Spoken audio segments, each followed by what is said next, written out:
오늘 말씀은 예수님께서 고난주간의 셋째 날인 이 화요일에 있었던 일련의 논쟁 사건을 다루고 있습니다. 여기서 소위 권위 논쟁 기사를 다루고 있는 1절에서 8절에 이어 오늘 함께 읽은 9절에서 18절까지 이 악한 포도원 농부의 비유를 소개하고 있습니다. 앞선 권위 논쟁에 깊은 관련이 있는 것이고, 또한 선지자의 핍박과 그리고 심지어 그리스도까지 거부하고 그리고 십자가에 못 박혀 죽일 유대인들의 그 완악함을 풍자하여 심판하신 그 경고의 말씀이죠. 먼저 9절 말씀에 그가 또 이 비유로 백성에게 말씀하시기를 시작하시니라. 한 사람이 포도원을 만들어 농부들에게 새로 주고 타국에 가서 오래 있다가 이 포도원 주인이 포도원을 개척하여 투자한 자본금을 회수하고 이익을 얻기 위해 그 상당한 시간이 필요했습니다. 포도나무를 심은 지 한 5년이 지나야 이 상품적 가치를 지닌 열매를 맺기 때문에 4년 동안 이 포도원 소작인들은 아무런 소출이 없죠. 오히려 포도나무 사이에 곡식을 심어 생계를 유지하거나 지주로부터 경제적 지원을 받아야 했습니다. 따라서 포도원 주인이 포도원을 만들어 농부들에게 새로 주었다라는 말은 포도원 주인이 필요한 그 환경을 준비하고 끝냈다라는 것이 아니라 4년 동안 아무 이유 없이 계속적으로 투자만 했다라는 그런 의미인 것입니다. 포도원 주인이 타국에 머문 기간이 이 포도원을 만들어 놓고 소출이 발생하는 5년 정도의 기간을 의미합니다. 이는 포도원 주인이 농부에게 열매를 맺을 수 있는 그 충분한 시간을 제공한 것이죠. 이어서 10절에 때가 이름에 포도원 소출 얼마를 바치게 하려고 한 종을 농부에게 보내니 농부들이 종을 몹시 때리고 거저 보내었거늘. 포도원 주인은 소작 농부들에게 소작의 이익을 요구하죠. 종들을 보냅니다. 그러나 악한 농부들은 그 종을 때리고 빈손으로 돌려보냅니다. 11절과 12절에 이어서 주인은 3번씩이나 종을 보내죠. 여전히 종들을 상해하고 쫓아내죠. 악한 농부들은 살기 등등해져 가격한 행동을 일삼습니다. 그러나 주인 농부는 끝까지 참고 인내하며 애타는 심정으로 결국은 아들까지 보내게 되죠. 13절에 포도원 주인이 이르되 어찌할까 내 사랑하는 아들을 보내리니 그들이 혹 그는 존대하리라 하였더니 어찌할까. 그 주인의 그 깊은 고민이 잘 드러나죠. 사랑하는 아들까지 보냅니다. 여기서 사랑하는 이 번역된 헬러 아가페토스는 하나님과 아들 사이의 그 유일한 사랑을 나타낼 때 쓰이는 단어입니다.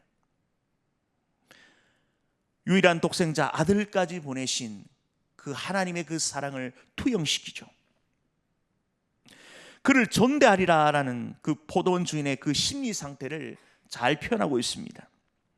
주인이 농부들에 대한 그 일말의 기대를 엿볼 수가 있죠. 그러나 그런 주인의 기대는 산산이 무너집니다. 14절에 농부들이 그를 보고 서로 의논하여 이르되 이는 상속자니 죽이고 그 유산을 우리의 것으로 만들자 하고, 이어서 15절 전반절에 포도원 밖에 내쫓아 죽였느니라. 악한 농부들이 서로 의논한 결과 아예 상속자를 죽이자는 거죠. 이는 포도원의 소유권을 차지하기 위함인 것입니다. 당시 소장료를 받지 아니한 주인은 그 3년 이상 주인이 나타나지 않을 때에 그 소작농이 그 땅의 주인이 될 수 있는 법이 있었죠. 이 악한 농부들은 이 악법을 이용하는 것입니다. 사람의 눈을 속여서 그렇게 그 땅을 취하려고 했던 것이죠. 그러나 공의로우신 하나님의 그 심판자, 바로 하나님의 눈을 피할 수는 없습니다. 손바닥으로 하늘을 가릴 수가 없죠. 얼마 동안 사람도 속이고 또한 세상도 속일 수 있다라고 자신만만해하죠. 보세요. 16절에 어떻게 됩니까? 와서 그 농부들을 진멸하고 포도원을 다른 사람에게 주리라. 하나님의 엄중한 그 심판이 기다리고 있습니다. 피할 수 없습니다. 하나님은 살아계십니다. 그리고 하나님의 법은 반드시 정한 때에 하나님의 법대로 이루어지는 것입니다. 하나님은 공의로 세상을 다스리시고 통치하시죠. 그 해답이 하박국서에 잘 담겨져 있습니다. 하박국 선지자가 하나님께 두 가지 질문을 하죠. 첫째, 왜 하나님께서는 선민의 타락을 내버려 두십니까? 당시 선민 이스라엘의 그 타락은 심각했습니다. 왜 방치하십니까? 둘째, 왜 하나님께서는 포악한 바벨론으로 하여금 선민을 멸망시키죠? 소위 악의 축이라고 할 수 있는 그 바벨론, 극악무도하고 우상과 음란한 그 문화의 축인 그 바벨론, 그 땅을 사용하여 왜 선민을 심판하십니까?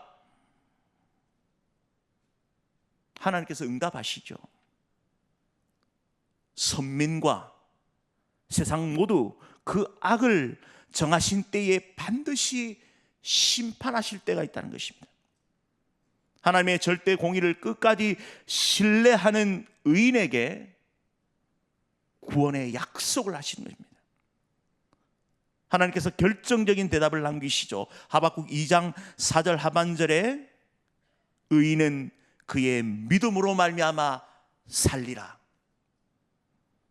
불법과 혼란이 점점 가중되는 시대를 살아가는 하나님의 백성들의 물음 앞에 하나님의 선명한 대답을 남기십니다. 하나님의 그 절대 공의를 굳게 믿고 하나님 뜻 가운데 사는 의인의 삶을 살아갑시다.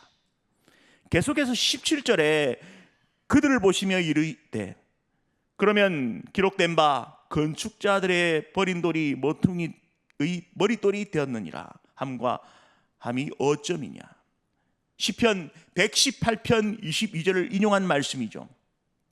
이는 예수님께서 비록 유대인들에 의해 버림받았지만 그 십자가 사건을 통해 구속사역을 성취하신 그 연의 말씀이죠. 본문의 비유인 그 악한 농부의 비유와 같이 유대인들이 주님을 배척하지만 결국 하나님께서 그리스도를 교회의 머릿돌로 세우셨습니다. 마지막에 아주 멋진 말씀이 나오죠. 19절에 우리 한번 같이 읽겠습니다. 19절 말씀을 같이 읽겠습니다. 무릇 이 돌 위에 떨어지는 자는 깨어지겠고 이 돌이 사람 위에 떨어지면 그를 가루로 만들어 흩으리라 하시니라. 마치 다니엘서에 나오는 이 돌이 세상 왕국을 상징하는 큰 신상을 파괴한 것처럼 교회 머릿돌 대신 그리스도께서 세상의 모든 원수를 파멸을 하실 겁니다. 여기서 주님을 배척한 이들에 대한 그 심판의 강도가 조금 다릅니다. 주님을 거절한 불효는 끼어지는 정도지만 극심한 대적자들은 흔적조차 없이 가루로 만들어 버리시죠. 하나님의 그 엄중한 심판이 기다리고 있습니다. 오늘 말씀을 통해 이 두 가지를 적용하고자 합니다. 하나는 하나님께서 세상을 공의로 심판하신다는 겁니다. 하나님의 절대 공의를 전적으로 신뢰합시다. 악인이 건재하고 온갖 불법과 혼란의 시대를 살아가고 있는 이 시대에 때로는 원통하고 답답할 때가 있을 것입니다. 하나님께서 신원하여 주실 겁니다.